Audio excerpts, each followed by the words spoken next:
Bonjour à vous, chers auditeurs. Vous êtes curieux et cherchez à répondre aux défis de demain. Vous pensez que la co-conception peut être intéressante. Vous souhaitez mieux répondre aux besoins et aux attentes des parties prenantes et croyez en l'application des usagers. Ce podcast est fait pour vous. Bienvenue dans une immersion en mode Living Lab. Dans ce podcast, nous découvrirons ensemble la méthode Living Lab dans les moindres détails. Et dans ce premier épisode de la série, afin de commencer à ouvrir les portes de cette nouvelle connaissance, nous nous intéressons à cette grande question fondamentale: qu'est-ce qu'une méthode Living Lab ? Il faut faire attention quand on parle de Living Lab à ne pas confondre le lieu physique, qui est un endroit propice à la création, et à la méthode Living Lab dont nous allons parler. Une approche Living Lab est une méthode de conception centrée sur les usagers. Elle consiste à réaliser un produit ou un service de l'idée à la création. Sa particularité est la co-conception. C'est le fait de travailler en harmonie avec différents acteurs, que ce soit des experts ou des utilisateurs, durant tout le processus.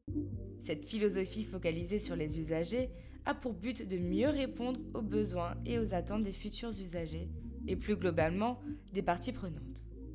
En travaillant main dans la main, on va concevoir l'objet ou le service dans son contexte d'utilisation par rapport à un environnement réel. Ainsi, les risques de réaliser une solution incohérente seront considérablement réduits. Parmi les acteurs qui participent au déroulement de la méthode Living Lab, on trouve généralement un porteur ayant pour rôle d'animer le projet et les sessions de travail. Pour ce faire, il doit être familier avec la méthode Living Lab, l'animation de groupes de travail et l'animation de dynamiques créatives. À ces réunions pourront assister un certain nombre d'usagers et d'experts. En effet, la méthode Living Lab est héritière de l'Open Innovation, courant selon lequel il est nécessaire pour concevoir d'aller chercher du savoir auprès d'acteurs informés externes à l'entreprise. On va ainsi chercher à impliquer des usagers à même d'employer la solution finale que l'on cherche à mettre en place. Ils vont participer à la conception, leur permettant de faire valoir leurs attentes. On interrogera aussi des experts attachés au domaine dans lequel s'ancre le projet, de manière à préciser certaines contraintes techniques du système que l'on conçoit. Par exemple, vous vous doutez donc qu'on pourra interroger un architecte, un électricien ou un urbaniste pour des questions d'aménagement urbain. Cela va dès lors nécessiter aux animateurs de suivre le projet, de rechercher et se tenir informés de manière à pouvoir suivre et réagir face aux échanges avec chaque partie prenante, dans le but de faire avancer la conception. Nous pouvons constater que les usagers seront souvent présents en phase amont, de manière à définir leurs exigences, émettre des idées, et plus tard en phase de prototypage, de manière à choisir parmi des solutions proposées pour les rendre réalisables. À noter que si la méthode est prévue pour permettre de réaliser un produit, service, etc., de l'idée à la création, le niveau d'aboutissement du projet dépend du commanditaire. Un de ses objectifs principaux vise à faire en sorte que tout le processus de réalisation se fait dans des endroits neutres. C'est là l'intérêt du Living Lab comme espace physique propice à la création. C'est un facilitateur dans lequel on trouvera en premier lieu ses experts porteurs de projets, mais aussi tous les outils et le matériel nécessaire à concevoir, tels que des tableaux blancs, feutres, post-it, outils numériques, VR, etc. À noter que les domaines de compétences d'un Living Lab physique ne sont pas les mêmes en fonction du lieu.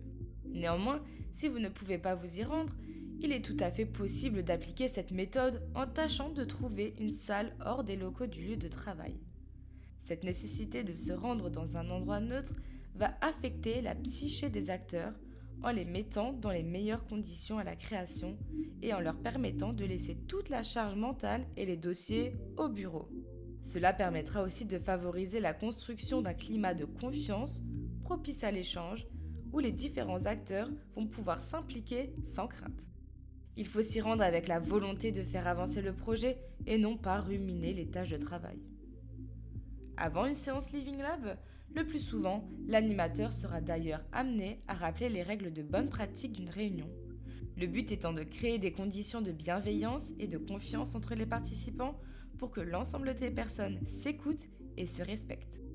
Il explique que ce qui se dit lors de l'atelier n'en sort pas, pour des raisons de confidentialité, qu'il ne faut pas casser les idées proposées par ses pairs, cela risque d'amener les autres à se censurer, et préciser que bien qu'expert dans la méthode Living Lab, il n'est pas nécessairement expert du sujet traité, mais que les autres acteurs sont experts à sa place. À noter que pour tout acteur ne souhaitant pas participer à l'échange d'idées, ils n'en sont pas forcés. Il est de leur droit de rester observateur. Il sera lors de l'atelier amené à garder des traces de ce qui a été produit en les formalisant et en les mémorisant. Il pourra à la fin partager un compte-rendu. Celui-ci permettra notamment de pouvoir être en capacité d'avoir une trace de ce qui s'est dit et surtout de ce qui a été décidé. Cela permettra, au besoin, d'expliquer certains choix. Il est important de savoir que cette méthode nécessite de rencontrer un ensemble d'acteurs, de les faire échanger et de poursuivre un travail réalisé en amont. Il est parfois difficile de faire concorder les emplois du temps de chaque participant et c'est une méthode qui nécessite un travail de préparation, parfois assez conséquent avant chaque réunion. Le processus est ainsi plutôt long. Cette approche est réalisable quel que soit le domaine, comme par exemple le médical, l'énergie, la technologie, le numérique, mais également l'ameublement, l'urbanisme ou l'éducation.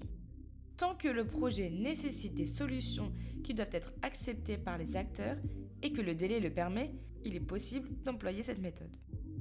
La méthode Living Lab n'est pas universelle mais propre à chaque contexte.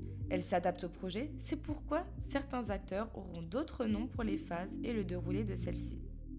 Cela est dû aux différents experts qui changent, le domaine du projet, en fonction des Living Labs, le positionnement n'est pas le même.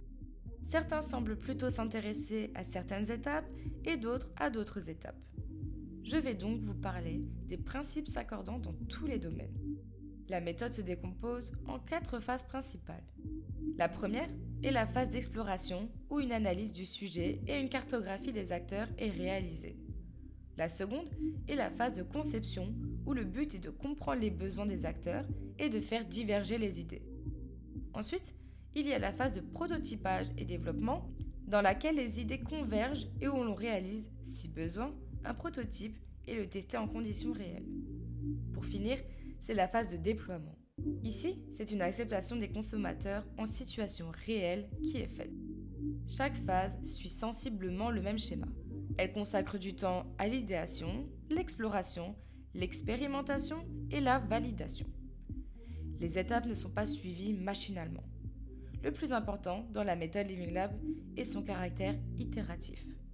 L'itération consiste à revenir à des phases ou des activités déjà réalisées pour mieux cibler, affiner et ainsi parfaire le projet.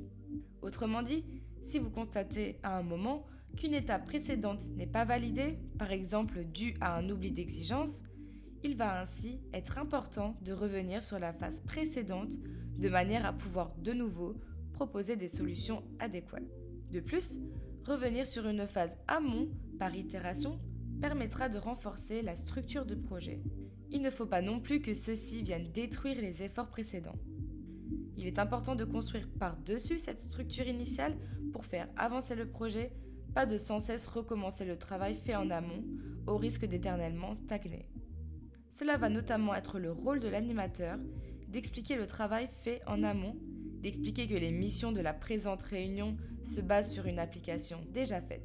Il ne s'agit pas de refaire et recommencer, mais de compléter au besoin le travail amont, puis de le poursuivre. Il est chargé d'amener au bon déroulement du processus. Les animateurs peuvent changer entre 2 séances, ils doivent quand même avoir connaissance de ce qui a été fait avant, afin de savoir comment ils vont pouvoir enchaîner. Si vous êtes curieux d'en apprendre plus sur cette approche Living Lab, n'hésitez pas à écouter les épisodes théoriques. Durant toute la série, je vais vous parler d'outils aidant à la concrétisation du projet. Pour faciliter la compréhension, des schémas représentant ces outils sont visibles sur le site web listé en note des podcasts. Il ne faut pas oublier qu'un projet porté par une méthode Living Lab est itératif, donc les outils seront modifiés et enrichis avec le temps. Et n'oubliez pas, une solution étonnante implique une méthode équivalente. Au revoir.